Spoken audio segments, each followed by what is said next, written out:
Bien, nous vous proposons un voyage à Marrakech et à Essaouira, qui sont deux perles du Maroc. Tout le monde connaît le charme de ce pays, si proche de la France.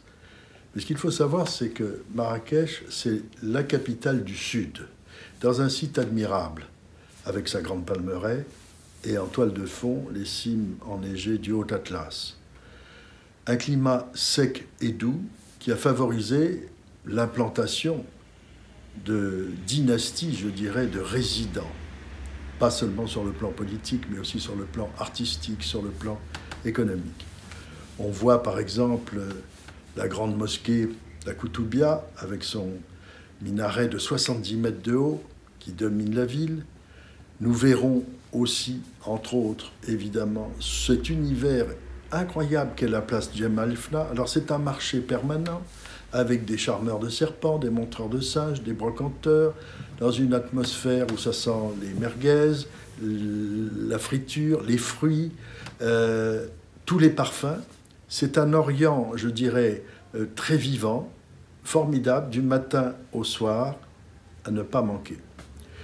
Il y a des villas extraordinaires, des palais, et d'ailleurs l'hôtel où nous résiderons, la Mamounia, est une sorte de palais des mille et une nuits qui a été inventé vers 1923, qui, il faut le dire, dans les années 1970, était très délabré, a été réaménagé, restauré en 2009, et est un vrai palais, palace, je dirais, tous les deux compris.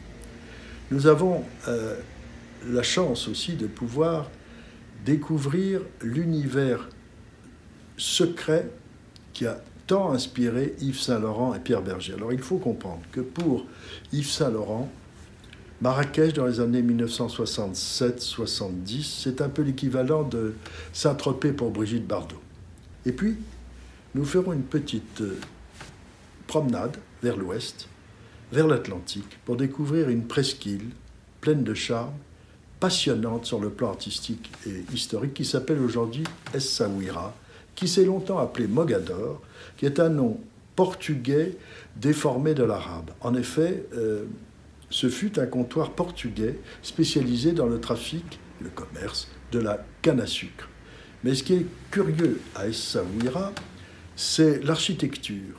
En fait, un Français, un ingénieur, architecte de la seconde moitié du XVIIIe siècle, prisonnier des autorités locales, a utilisé son temps de détention à concevoir un plan.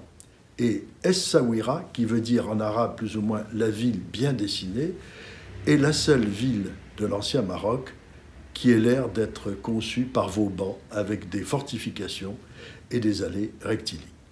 Donc c'est un voyage à la rencontre d'un Orient très proche, très familier, très apaisant, très vivant, que nous aimons beaucoup et nous vous proposons de faire cette découverte avec nous.